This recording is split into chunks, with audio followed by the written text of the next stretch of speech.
बिस्मिल्लाहिर्रहमानिर्रहीम। अस्सलाम वालेकुम students, welcome to CBEL concept based education learning YouTube channel. मैं हमाद अहमद आपका ट्यूटर। आज के इस लेक्चर में हम बात करेंगे आईकम पार्ट 2 की और इसका सब्जेक्ट है बिजनेस स्टैटिस्टिक्स। आपको पता है हम इस साल एनुअल एग्जामिनेशन 2023 के लिए पेपर प्रिपरेशन करवा रहे हैं तमाम सब्जेक्ट की, चाहे आप आईकम पार्ट 1 से रिलेटेड हैं, चाहे आप आईकम पार्ट 2 से रिलेटेड हैं। तो स्टूडेंट्स आप ज्यादा से ज्यादा चैनल को ज्वाइन करें, वीडियोस को लाइक करें और इन वीडियोस को ज्यादा से ज्यादा अपने फ्रेंड्स में भी शेयर करें ताकि आपके साथ साथ उनका भी बेनिफिट हो। और ये हमारी एग्जाम की जो पेपर प्रिपरेशन स्कीम है ये तमाम पंजाब के तमाम बोर्ड्स के रिलेटेड है, चाहे आप गुजरांवाला बोर्ड से लिंक्ड हैं, चाहे आप लाहौर बोर्ड से, इस्लामाबाद बोर्ड से, मुल्तान, फैसलाबाद या आप किसी भी पंजाब के बोर्ड से लिंक्ड हैं। तो ये वीडियोस हमारी आपको बहुत ज्यादा बेनिफिट करेंगी। आपको इस बारे में परेशान होने की जरूरत नहीं है कि ये सिर्फ जो वीडियोस हैं ये किसी एक खास बोर्ड से लिंक्ड है, नहीं, ये पंजाब के तमाम बोर्ड के जितने भी स्टूडेंट्स हैं ना वो हमारी इस वीडियो से बेनिफिट गेन कर सकते हैं। तो स्टूडेंट्स हमने लास्ट वीडियो के अंदर क्या किया था, हमने arithmetic mean by direct method किया था ग्रुप डेटा से।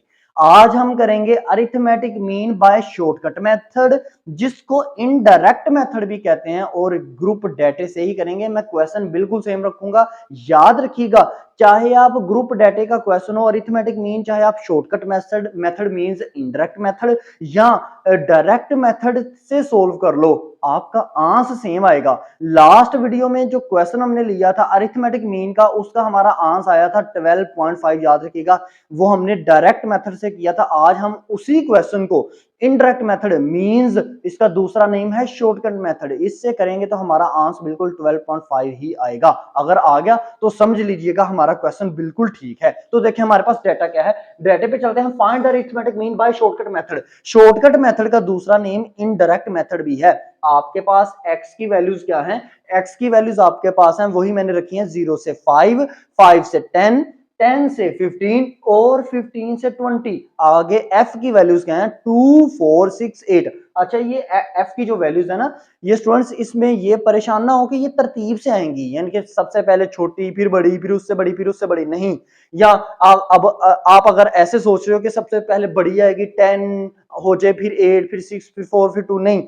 आपकी जो f की वैल्यूज है, f मीन फ्रीक्वेंसी आपको कैसे भी पूछ सकता है। पहले वो बड़ी वैल्यू डाल सकता है, फिर छोटी दरमियान में डाल सकता है, फिर उसके बाद फिर बड़ी डाल सकता है। तो f के अंदर कोई सीक्वेंस नहीं होता, ना ही असेंडिंग ऑर्डर ना ही डिसेंडिंग ऑर्डर, ठीक है ना। तो अब देखिए f की वैल्यूज क्या है 2, 4, 6, 8। अब हमने क्या फाइंड आउट करना है, शॉर्टकट मेथड से अरिथमेटिक मीन फाइंड आउट करना है। तो सबसे पहले आपको फार्मूला आना चाहिए। फार्मूला क्या है arithmetic mean by shortcut method, उसका है a plus summation F D. अच्छा, जब आपने अनग्रुप डेटा से अरिथमेटिक मीन शॉर्टकट मेथड में पढ़ा था ना, तब था formula a plus summation d बटा n। अब चेंज हो जाएगा क्योंकि f आ गया ना फार्मूला, ये अब डेटा में f आ गया, आपका ये डाटा ग्रुप डाटा हो गया। तो अब आपका फार्मूला बन जाएगा a plus x bar means arithmetic mean बराबर है a plus summation F D बटा समीशन एफ, ठीक है ना। तो आपका फार्मूला मैं यहां से एक दफा फिर लिख देता हूं, X bar is equal to a plus summation F D over summation F. अब ना इस फार्मूले पे अगर आप फोकस करो तो आपको कितनी चीजें चाहिए। सबसे पहले तो आपके पास d होना चाहिए, d होगा तो f तो हमारे पास दिया हुआ है, d होगा तो d की वैल्यूज को f से मल्टीप्लाई कर देंगे तो हमारे पास उन वैल्यूज को फिर बाद में समेशन करेंगे, हमारे पास एफ डी आ जाएगा, ठीक है ना। तो सबसे पहले हमें डी की वैल्यूज चाहिए। तो डी की वैल्यूज कैसे निकलेंगी, डी की वैल्यूज तब तक नहीं निकल सकती जब तक हमारे पास एक्स की वैल्यूज ना हो। तो एक्स हमें किस में कन्वर्ट करना पड़ेगा, अनग्रुप डाटा में कन्वर्ट करना पड़ेगा, जैसे हमने उसमें भी किया था जब हमने लास्ट टाइम वो किया था अपना अनग्रुप डाटा से हमने जब किया था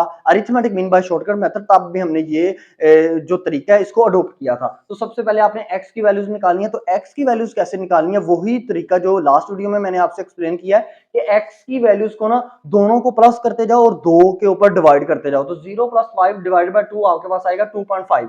फिर 5 प्लस 10 15, 15 डिवाइडेड बाय 2 आपके पास आएगा 7.5, ठीक है। फिर इसी तरह 10 प्लस 15, 10 देखिए आपका जो पेयर बनता है वो 10 से 15 बनता है। 10 प्लस 15 आपके पास आएगा 25 डिवाइडेड बाय 2 करेंगे आपके पास आएगा 12.5, ठीक है ना। इसी तरह 15 प्लस 20 आएगा 35 डिवाइड करेंगे 2 से तो आपके पास आएगा 17.5। अब आपने यहां से क्या मालूम कर लिया, x की वैल्यूज मालूम कर ली। अब आपने d की वैल्यूज आपने मालूम करना है, तो d की वैल्यू के लिए फार्मूला होता था, अन ग्रुप में भी हमने सीखा था x minus a is equal to d। x क्या है, x तो ये है ना 2.5, 7.5, 12.5 और 17.5, लेकिन a क्या है, a का मतलब होता है अज्यूम्ड मीन या अज्यूम्ड वैल्यू। तो कोई भी वैल्यू अज्यूम कर ले, मैंने आपको कहा था फर्स्ट वन वैल्यू अज्यूम कीजिएगा x में से, वो ज्यादा अच्छी होती है, आप कंफ्यूज नहीं होंगे। तो आपने क्या करना है, पहली वाली वैल्यू a अज्यूम कर ली, तो आपने कॉलम बनाया x minus a is equal to d, ठीक है ना स्टूडेंट्स। अब x माइनस x की वैल्यू क्या है, पहले 2.5, a कौन सा आपने अज्यूम किया हुआ है, वो भी 2.5 ही अज्यूम किया हुआ है, तो 2.5 माइनस 2.5 आपके पास पहली d की वैल्यू आएगी 0। फिर x की दूसरी वैल्यू की, x में से a आपने माइनस करना है, a में से x नहीं माइनस करना, ठीक है ना, x में से। अब x की दूसरी वैल्यू क्या है 7.5 माइनस a की वैल्यू क्या है, अब a की वैल्यू 7.5 नहीं है, a की वैल्यू a की रहेगी जो आपने अज्यूम की हुई है, जो आपने लेट की हुई है, जो आपने फर्ज की हुई है, वो है 2.5। तो 7.5 माइनस 2.5 आपके पास क्या आएगा, वो आ जाएगा 5, ठीक है। d की दूसरी वैल्यू क्या आएगी 5। इसी तरह x की तीसरी वैल्यू है 12.5, उसमें से माइनस करो a की वैल्यू कौन सी 2.5, तो आपके पास आएगा प्लस में 10। तो थर्ड वैल्यू d की क्या आ गई प्लस 10। इसी तरह 17.5 जो कि आपके पास x की लास्ट अमाउंट है, उसमें से माइनस करें अज्यूम्ड मीन, वो है 2.5, तो आपके पास जो आंसर आता है ना, वो आंसर आता है आपके पास स्टूडेंट्स 15। तो आपके पास d की कितनी वैल्यूज आ गई 0, फिर आ गई 5, फिर आ गई 10, फिर आ गई 15, तो ये d की वैल्यूज आ गई। अब फार्मूले में अगर आप देखो ना, तो आपको बटे के ऊपर चाहिए एफ डी, तो d की वैल्यूज भी आपके पास मौजूद हैं, f की वैल्यूज भी आपके पास मौजूद हैं। तो आप स्टूडेंट्स क्या करो, आप स्टूडेंट्स ऐसा करो, इन दोनों को मल्टीप्लाई कर दो। तो जब f को d को मल्टीप्लाई किया तो आपके पास क्या आया, d की पहली रकम है 0, 0 को मल्टीप्लाई करें, f की पहली रकम है 2, तो 2 मल्टीप्लाई बाय 0, आपके पास क्या आंसर आएगा, fd में पहला 0। फिर इसी तरह f की दूसरी वैल्यू क्या है 4 और d की दूसरी वैल्यू क्या है 5, 4 मल्टीप्लाई बाय 5 आपके पास क्या आएगा, देखिए कॉलम का नेम fd है ना, तो fd का मतलब होता है मल्टीप्लाई हो रहे हैं ये दोनों कॉलम, 4 मल्टीप्लाई बाय 5 किया तो 20 आया, ठीक है। इसी तरह स्टूडेंट्स f की तीसरी वैल्यू क्या है 6 और d की तीसरी वैल्यू क्या है 10, 6 मल्टीप्लाई बाय 10 आपके पास आया 60, ठीक है। इसी तरह f की लास्ट वन वैल्यू क्या है 8 और d की लास्ट वन वैल्यू है 15, तो 15 मल्टीप्लाई बाय 8 या 8 मल्टीप्लाई बाय 15 आपके पास आएगा 120। अब हमने इसका क्या करना है, समीशन करना है। ये देखिए फार्मूले के ऊपर लिखा हुआ है समीशन fd, तो समीशन करें, समीशन किस किस का करेंगे 0, फिर उसके बाद करेंगे 20, फिर करेंगे प्लस हम करेंगे उसमें 60, फिर प्लस करेंगे 120, तो आप हमारे पास आएगा 200। इसका मतलब है समीशन एफ डी हमारे पास कितना आ गया 200। अब हमें बटे के नीचे समीशन एफ चाहिए, तो एफ की खाली रकमें कौन सी हैं 2 प्लस 4 प्लस 6 प्लस 8, ये हमारे पास समीशन किया तो ये हमारे पास आ गया 20। अब हमने फार्मूले में पुट करना है, तो फार्मूला दोबारा से लिखते हैं। फार्मूला हमारे पास क्या है, X bar is equal to A plus summation F D बटा समीशन एफ।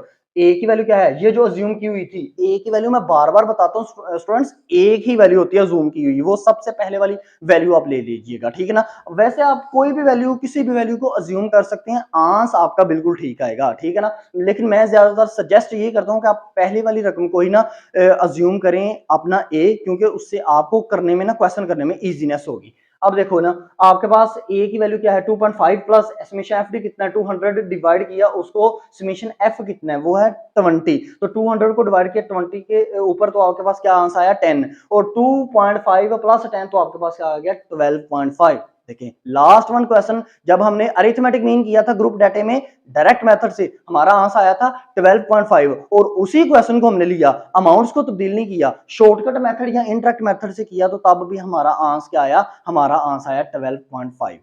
ये है स्टूडेंट्स आपका क्वेश्चन।